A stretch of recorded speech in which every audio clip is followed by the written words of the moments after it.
Hello बच्चों, आज का जो चैप्टर है फिजिक्स, उसके अंतर्गत आज का जो विषय है वो है विद्युत द्विध्रुव की निरक्षीय स्थिति पर विद्युत क्षेत्र की तीव्रता ज्ञात करना। बच्चों, इससे पहले वाले वीडियो में अपन ने पढ़ा था अक्षीय स्थिति के बारे में, आज पढ़ेंगे निरक्षीय स्थिति के बारे में। सेम वही है, बस यहाँ निरक्षीय स्थिति में अपने को काम करना है। देखते हैं अपन। बच्चों, शुरुआत कहाँ से करते हैं? वही आवेश लेते हैं। दो प्रकार के आवेश लेना है अपने को, लेते हैं। माना कि दो आवेश हैं, एक माइनस क्यू आवेश है और एक प्लस क्यू आवेश है, ठीक है। और ये दो बिंदु पर लिए गए हैं, बिंदु ए है, बिंदु बी है। इस प्रकार से दोनों आवेशों को रखा गया है, ठीक है बच्चों। इन दोनों आवेशों के बीच की दूरी है वही सेम 12। बच्चों, निरक्षीय स्थिति क्या होती है, पहले इस बारे में अपन चर्चा करते हैं। निरक्षीय स्थिति क्या होती है? ये क्या है बच्चों? विद्युत द्विध्रुव है, इसके लंब के सापेक्ष लंब खींचना है मध्य बिंदु से, वही हो जाएगी इसकी निरक्षीय स्थिति। या तो ऊपर की तरफ आएगी या नीचे की तरफ आएगी। तो इसका जो मध्य बिंदु है वो अपन मान लेते हैं यहाँ पर O है, और इसी O से मध्य बिंदु O से R दूरी पर निरक्षीय स्थिति में एक बिंदु अपन लेते हैं P।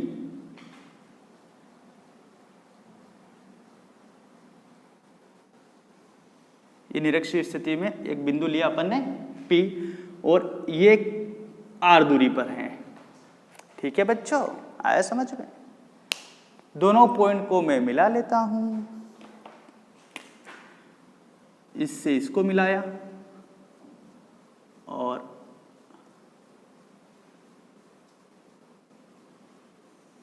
इससे इसको मिलाया, ठीक है बच्चों।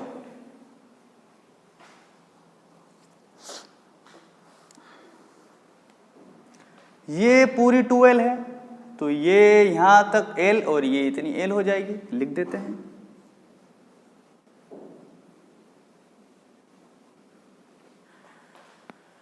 ठीक है बच्चों, ये जो अपन ने बिंदु P लिया है, यहां पर अपने को विद्युत क्षेत्र की तीव्रता ज्ञात करनी है। ये बिंदु P है, यहां पर एक परीक्षण आवेश भी रखा गया है Q0, जिस पर हमेशा कौन सा आवेश होता है? धन आवेश। यहाँ रख देता हूं मैं, प्लस है वो, और ये Q0। इसकी अपन कल्पना करते हैं। बच्चों, क्या होगा? ये भी धन आवेश है और यहाँ पर भी धन आवेश है, तो इन दोनों के मध्य कौन सा बल काम करेगा? आकर्षण या प्रतिकर्षण? समान आवेशों में क्या होता है बच्चों? प्रतिकर्षण, यानी कि बल बाहर की तरफ लगता है। तो बच्चों, इस डायरेक्शन में क्या लगेगा? बल लगेगा। और इस बल की दिशा अपन इस प्रकार से लिखेंगे, B से P की तरफ, बाहर की तरफ काम कर रहा है। इसी प्रकार से बच्चों, ये ऋण आवेश और ये धन आवेश अलग अलग प्रकार के आवेश हैं, तो इनमें क्या लगेगा बच्चों? प्रतिकर्षण बल लगेगा, सॉरी आकर्षण बल लगेगा, यानी कि अंदर की तरफ बल लगेगा। बच्चों, ये इस प्रकार से हो जाएगा, इसका डायरेक्शन इस प्रकार से। इसको अपन E1 नाम दे देते हैं, क्योंकि पहला बल वही है और दूसरा बल ये वाला है, इसको मैं E2 नाम देता हूं, ठीक है बच्चों।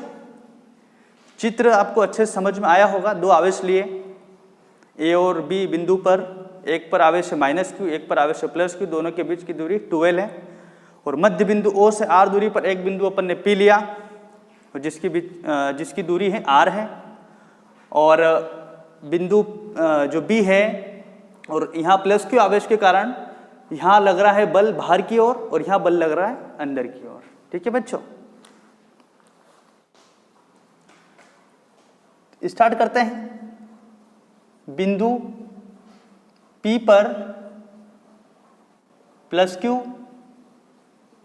आवेश के कारण उत्पन्न विद्युत क्षेत्र की तीव्रता। सेम वही लाइन है जो अपन ने अक्षीय स्थिति के लिए लिखी थी। क्या है बच्चों, बिंदु P पर प्लस क्यू आवेश के कारण, इस प्लस क्यू आवेश के कारण उत्पन्न विद्युत क्षेत्र की तीव्रता, उसका सूत्र क्या है बच्चों, वही है। तो यहां E1 लेंगे अपन, E1 equal to 1/4 pi epsilon 0 Q upon R square अपन लेते हैं यहां पर। तो यहां R स्क्वायर इन दोनों के बीच की दूरी क्या है, BP, ये BP का square, same as it is. Coulomb का नियम क्या कहता है कि E equal to 1/4 pi epsilon 0 Q1 Q2 upon R square. यहाँ रहती है दूरी का वर्क करना पड़ेगा। तो यहाँ पर दूरी ये वाली है B से लेकर P तक, तो इसका स्क्वायर करना पड़ेगा। यहाँ दिशा किस तरफ है बच्चों, B से P की ओर, ये भी लिखना पड़ेगा, B से P की ओर। Okay my child. सेम इसी प्रकार से अपन क्या करेंगे, माइनस क्यू आवेश के कारण बिंदु P पर विद्युत क्षेत्र की तीव्रता लिखूंगा मैं। बिंदु P पर माइनस क्यू आवेश के कारण उत्पन्न विद्युत क्षेत्र की तीव्रता। ये जो समीकरण निकाली E1, इसको अपन देते हैं इक्वेशन नंबर फर्स्ट। यहाँ क्या हो जाएगा बच्चों, E2 बराबर इस पॉइंट के लिए है और इस आवेश के कारण है, तो सेम वही लिखूंगा 1/4 पाई एप्सिलॉन 0 Q अपॉन। तो यहाँ बात आती वापस दूरी की, तो बच्चों दूरी क्या है, AP है, ये हो जाएगा AP स्क्वायर। और यहाँ डायरेक्शन यानी दिशा किस तरफ है बच्चों, ये P से A की ओर है, ये देखो डायरेक्शन P से A की ओर। इसको देंगे अपन इक्वेशन नंबर सेकेंड। बच्चों यहां थोड़ा अपने को ध्यान देने की आवश्यकता है कि यहां बन रहा है 90 डिग्री का एंगल, ये L है और ये R है। यहां अपन पाइथागोरस का प्रमेय लगाकर ये कर्ण निकाल सकते हैं। तो ये जितना निकलेगा उतना ही ये वाला भी निकलेगा, यानी कि BP और AP दोनों बराबर रहेंगे बच्चों। तो यहाँ क्या है, ये BP का स्क्वायर, यहाँ AP का स्क्वायर, तो दोनों इक्वेशन क्या हो जाएगी बच्चों, बराबर। क्यों होगी, क्योंकि BP बराबर AP है, इस वजह से। चूंकि BP बराबर AP, अतः ये दोनों भी बराबर हो जाएंगे बच्चों, इसलिए E1 बराबर E2 ये हो जाएगा, E1 बराबर E2 हो जाएगा। अब बच्चों यहां अपन आगे समझते हैं थोड़ा। अपने को अभी क्या निकालना है, परिणामी विद्युत क्षेत्र की तीव्रता निकालनी है, जैसा कि अपन ने अक्षीय स्थिति में भी निकाला था। बच्चों थोड़ा यहाँ पर अपने को ध्यान देने की आवश्यकता है कि क्लास 11th में अपन ने पढ़ा था क्षैतिज घटक और ऊर्ध्वाधर घटक के बारे में। थोड़ा यहाँ मैं समझाने का प्रयास करूँगा। देखेंगे आप, किसी वस्तु को अगर मैं u वेग से फेंकता हूँ, इस प्रकार से जाएगी वो वस्तु, इस प्रकार से। u क्या है, इसका वेग है, मतलब इस दिशा में वो फेंका गया। अब ये है इसका अक्ष, ये जो अक्ष हो गया इसका क्षैतिज अक्ष, धरातल हो गया। यहां से उसको ऊपर की तरफ फेंका गया, तो इसको नाम दे देता हूं मैं x अक्ष, और एक ऊपर की तरफ ये आ जाएगा इसका y अक्ष। ठीक है बच्चों। और ये जो x अक्ष है और ये जो u वेग है, इस वस्तु के बीच में यहां पर एक एंगल बना देता हूं मैं, इसको नाम देता हूं मैं थीटा। ठीक है बच्चों। तो इसको कहा जाता है क्षैतिज घटक और इसको कहा जाता है ऊर्ध्वाधर घटक, यानी कि ये लंब है और ये अक्ष है, इस कारण इसको क्या कहेंगे बच्चों अपन, क्षैतिज घटक। क्षैतिज घटक। और जो थीटा वाला जहां बनता है, जहां पर भी थीटा वाला एंगल बनेगा, ये थीटा वाला एंगल कहलाएगा कोस थीटा। ये ध्यान रखें आप, कोस थीटा ही इसको लिखेंगे। क्षैतिज घटक को जहां कोण बनेगा, यह बनेगा, यहां अपन लिखेंगे इसको कोस थीटा से, इसको प्रदर्शित करेंगे। और साथ में यू है तो इसको लिखेंगे अपन यू कोस थीटा। आया बच्चे समझ में? यानी कि क्षैतिज घटक जो होता है जब थीटा कोण बनता है, थीटा को लिखा जाता है कोस थीटा। यहाँ अपने को बस इतना सा ही ध्यान रखना है, ये जो कोण है ये बनेगा कोस थीटा। अब बच्चों एक और ये जो y अक्ष है इसको लिखेंगे अपन ऊर्ध्वाधर घटक ऊपर की ओर। तो इसी प्रकार से इसको क्या लिखेंगे, साइन थीटा, साइन थीटा, और ये u एज इट इज। ठीक है बच्चों, इसकी अपने को आवश्यकता यहां पर लगने वाली है। जहां थीटा कोण बनेगा, ध्यान बस इतना सा ही अपने को ध्यान रखना है, जहां थीटा कोण बनता है वहां पर कोस थीटा, और जहां कोई थीटा या कोई एंगल तो बन रहा है लेकिन यहाँ थीटा नहीं लिखा है मैंने, तो इसको अपन लिखेंगे साइन थीटा। बस ये अपने को ध्यान देना है। अब देखते हैं अपन इस डायग्राम के अंदर मैंने क्या किया बच्चों, ये जो लाइन है इसके समांतर एक लाइन मैंने यहां पर खींची, इसके समांतर खींचना है, ये मैंने इसके समांतर एक लाइन यहां पर खींच दी। अब मैंने क्या किया बच्चों कि ये जो कोण है इसको मैंने माना थीटा, ये थीटा माना। ठीक है बच्चों, तो यहां पर क्या है बच्चों, जो समानांतर जो रूल्स होते हैं गणित के अंदर उसके कारण ये थीटा है, तो ये वाला जो एंगल है ये वाला भी क्या बनेगा, थीटा बनेगा। इसको भी नाम देता हूं मैं यहां पर थीटा। और एक इसी प्रकार से घटकों का रूप अपन यह बनाते हैं। तो बच्चों इसी के लंबवत में एक लाइन खींच देता हूं इस प्रकार से, जो ऊपर की तरफ जा रही है। ठीक है बच्चों, अब थोड़ा अपने को ध्यान देने की आवश्यकता है कि अपन इसको देखते हैं, तो जहां थीटा है वहां मैंने क्या लिखा, कोस थीटा, और जो बीच का जो डायरेक्शन है इसको एज इट इज यहां पर नोट किया मैंने। ठीक है बच्चों, तो ये जो थीटा है ये क्या बनेगा, यहां लाइन, इस लाइन पर अपने को लिखना है कोस थीटा, यहां क्या बनेगा बच्चों, कोस थीटा। तो ये हो जाएगा कोस थीटा, और यहां पर इवन है तो बच्चों क्या आया यहाँ पर, इवन कोस थीटा। ठीक है बच्चों, आया आपको समझ में। और ये जो ऊपर वाली जो लाइन है यहां पर क्या लिखना है अपने को, साइन थीटा, साइन थीटा, और ये इवन है तो यहां लिख दिया मैंने इवन साइन थीटा। ठीक है बच्चों, आया आपको समझ में कि कैसे अपन घटकों को लिखते हैं, कोस थीटा और साइन थीटा। कोस थीटा होता है क्षैतिज घटक के लिए और साइन थीटा होता है ऊर्ध्वाधर घटक के लिए। ओके बच्चों, तो सेम एज इट इज एक बार और अपने को करना पड़ेगा। देखो बच्चों कि ये त्रिभुज और ये त्रिभुज दोनों अलग अलग हैं। इस त्रिभुज में 90 डिग्री का कोण बनता है और यहाँ थीटा है, और ये भी यहां पर भी बच्चों क्या बन रहा है, 90 डिग्री का कोण।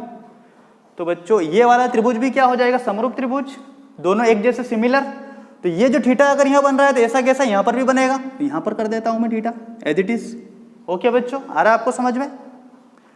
ये थीटा है, तो बच्चों यहां जो कोण ये वाला जो बन रहा है ये भी क्या बनेगा, एकांतर कोण से थीटा, ये भी थीटा बन गया। ठीक है बच्चों, अब एज इट इज अपन दोनों घटक यहां पर भी स्थापित करने का प्रयास करते हैं। तो इसका जो लंब खींचेंगे अपन इस प्रकार से कर देंगे, ये एज इट इज ऐसा। तो ये जो लाइन सेगमेंट है ये E2 बल के लिए है, E2 जो विद्युत क्षेत्र की तीव्रता है उसके लिए, उसके अंतर्गत ये वाला एरिया आ रहा है पूरा का पूरा। तो यहां पर ये जो लाइन है और ये जो कोण है बेटा यहां पर बन रहा है, तो इस कारण यहां हो जाएगा E2 कोस थीटा और यहां आ जाएगा E2 साइन थीटा।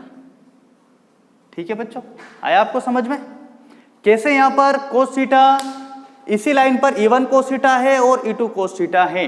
रीजन क्या है बच्चों, क्योंकि थीटा कोण यहां पर बन रहा है तो ये क्षैतिज घटक इसका माना जाएगा, तो इसी लाइन पर अपने को लिखना है कोस थीटा, और थीटा कोण यहां पर भी बन रहा है तो ये लाइन इसको अपन क्या मानेंगे, क्षैतिज घटक, तो ये E2 कोस थीटा भी इसी लाइन पर ही बनेगा, और ये लंबवत E1 साइन थीटा हो जाएगा, और ये नीचे की तरफ तो E2 और ये साइन थीटा। ओके बच्चों, अब थोड़ा अपने को यहां पर ध्यान देने की आवश्यकता है कि ये E1 साइन थीटा और E2 साइन थीटा दोनों एक दूसरे के विपरीत हैं, दोनों एक दूसरे के विपरीत हैं, और यहां साइन थीटा है तो यहां पर भी साइन थीटा, यानी कि दोनों परिमाण में तो समान है लेकिन दिशाओं में अलग अलग हैं। तो इस कारण से ये दोनों एक दूसरे को निरस्त कर देते हैं। अब अपने को परिणामी विद्युत क्षेत्र की तीव्रता निकालनी है। अतः परिणामी विद्युत क्षेत्र की तीव्रता, तो जो भी बच्चों यहाँ निकलेगी तीव्रता वो E1 cos थीटा और E2 cos थीटा इन दोनों को प्लस करने पर ही आएगी। तो बच्चों यहाँ क्या लिखूंगा मैं, E = E1 cos theta plus E2 cos theta. अब यहाँ साइन थीटा की तो आवश्यकता है नहीं क्योंकि दोनों क्या है, परिमाण में समान है लेकिन दिशा इन दोनों की अलग अलग है, तो इस कारण ये दोनों एक दूसरे को कैंसिल कर देंगे। ठीक है बच्चों, तो डायग्राम और ये क्षैतिज घटक, ऊर्ध्वाधर घटक, ये सारी चीजें आपको अच्छे से समझ में आई होगी ऐसी मैं आशा करता हूं। अब इसको अपन आगे सोल्व करते हैं। अब यहां इस E2 की जगह मैं E1 लिख सकता हूं क्योंकि E1 बराबर E2 है। देखो बच्चों यहां मैं लिख सकता हूं E1 बराबर E2 जैसा कि यहां पर प्रदर्शित है, तो इस E2 की जगह मैं E1 लिख सकता हूं। तो E बराबर E1 cos थीटा प्लस यहां हो जाएगा बच्चों E1 cos theta as it is, क्योंकि E2 की जगह मैं E1 लिख सकता हूं। ठीक है बच्चों, इतना आपको समझ में आया होगा ऐसी मैं उम्मीद करता हूं।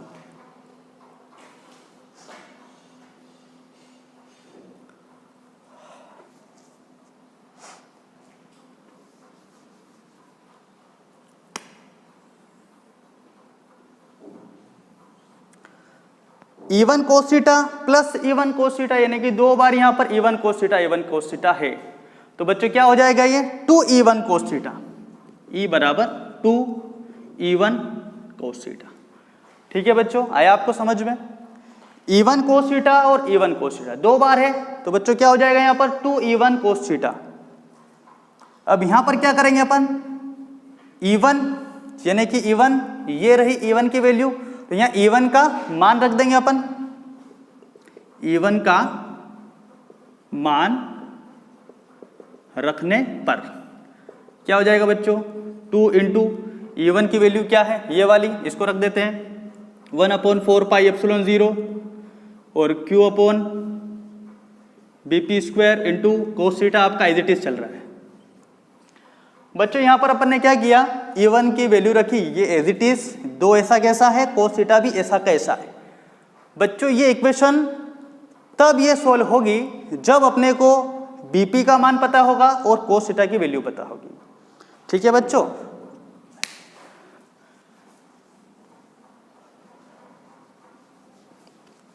अब अपन क्या करेंगे, BP का मान कहां से निकालेंगे बच्चों, BP आपको इसमें दिख रहा होगा, BP ये रहा, यानी कि ये वाला त्रिभुज अपने को लेना पड़ेगा।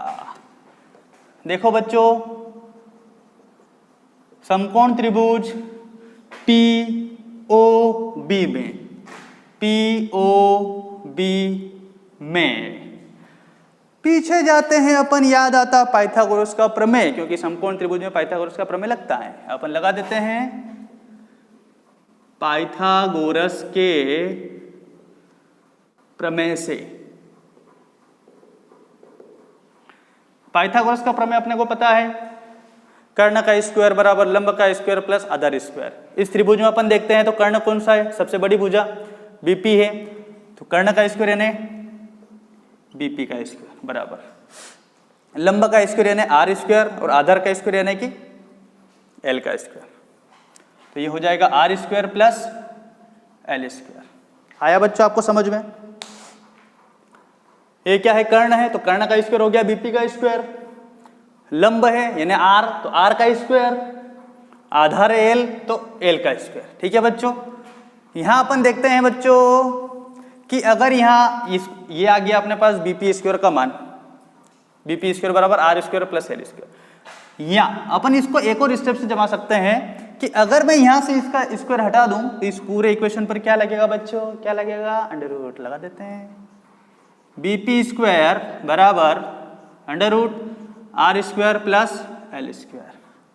ठीक है बच्चों, तो ये BP स्क्वायर का मान तो अपने पास यहां से आ गया है। अब बात करते हैं cos थीटा की, तो उसके लिए अपने को थीटा यहां पर है, तो इसके अंदर एक बार और अपने को cos थीटा से लेकर काम करना पड़ेगा। पुनः समकोण त्रिभुज इसी की बात करते हैं POB में। अब यहां अपने को पता है cos थीटा बराबर क्या होता है, लाल बटे कक्का, जाएंगे अपन किस में, लाल बटे कक्का ये होती है साइन की वैल्यू और ये होती है कोस की वैल्यू। तो अपने को कोस ही तो चाहिए, यानी कि आधार बटे कर्ण, आधार बटे कर्ण। तो इसमें आधार कौन सा है बेटा? आधार कौन सा है? L, L. और कर्ण, कर्ण कौन सा है? बीपी है। कर्ण कौन सा है? बीपी है। तो यहाँ इस बीपी की वैल्यू क्या आई है? Under root R square plus L square, जो कि अपन ने निकाल लिया अभी। आया बच्चों समझ में? कोस थीटा बराबर होता है आधार बटे कर्ण। तो आधार ये रहा, ये आधार है और ये अपना कर्ण है। तो आधार की जगह मैंने लिखा एल, और कर्ण कौन सा है बेटा? बीपी है। कर्ण क्या है? बीपी है। तो अपने को बीपी का ही मान यहाँ पर लिखना पड़ेगा। तो बीपी का मान क्या है? Under root R square plus L square. तो ये कोस थीटा और ये बीपी स्क्वायर, इन दोनों का मान अपन इक्वेशन नंबर इसमें रख देते हैं। इसको नाम देते हैं समीकरण नंबर 3। बीपी स्क्वायर व कोस थीटा का मान समीकरण 3 में रखने पर, ठीक है बच्चों, इसमें मान रखेंगे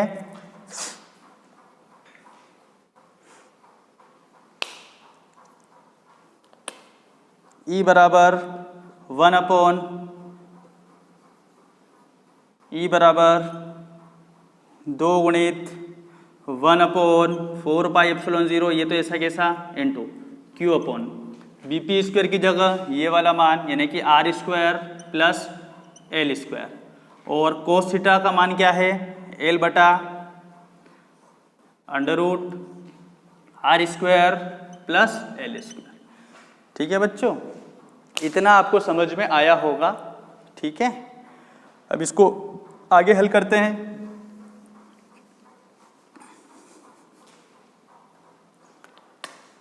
E बराबर,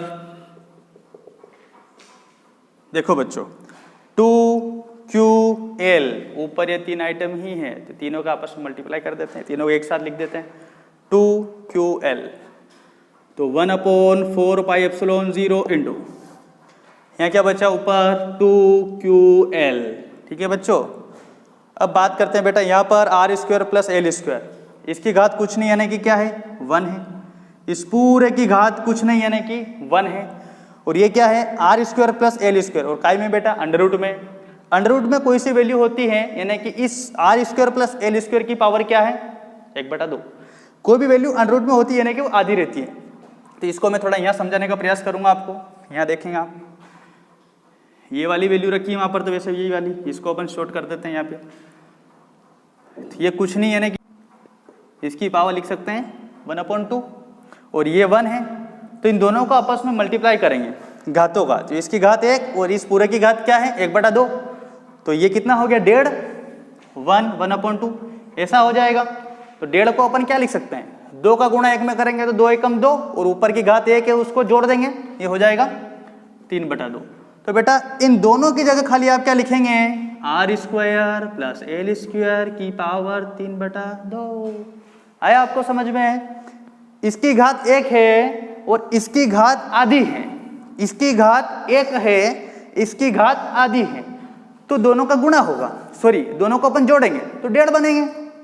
क्या बनेंगे? 1.5 ऐसे लिखते हैं अपन। अब यहाँ 2 का गुणा 1 में करेंगे तो 2 एकम 2, और उसमें 1 जोड़ेंगे तो 3, तो ये हो गया 3/2। ये लिख दिया मैंने ऐसा कैसा। अब बच्चों ये 2QL का सूत्र बनता है किसका? P बराबर, आया याद? दिमाग पर थोड़ा जोर डालिए। द्विध्रुव आघूर्ण का सूत्र ये ऊपर रख देंगे अपन। E बराबर 1/4 पाई एप्सिलॉन 0, ये बन जाएगा P, और ये बनेगा R square plus L square, इसकी पावर 3/2। यही क्या है बच्चों? निरक्षीय स्थिति की विद्युत क्षेत्र की तीव्रता। अब यहाँ पर बच्चों अपन वही सिस्टम करेंगे, इस L को अपन मानेंगे नगण्य R की तुलना में। तो यहाँ पर अपन ऐसा लिख सकते हैं, स्थिति, इस L को अपन क्या मानेंगे? बेहद छोटा R की तुलना में।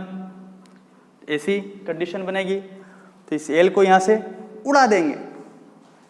क्या बनेगा बच्चों इक्वेशन? E बराबर 1/4 पाई एप्सिलॉन 0 इंटू, और यहाँ पर क्या बनेगा आर स्क्वायर, बस यही बनेगा। ये तो हो गया पूरा 0, तो यहाँ पर क्या लिखेंगे अपन आर स्क्वायर, दिख नहीं रहा है शायद, ये कंडीशन अपन यहाँ अप्लाई कर देते हैं।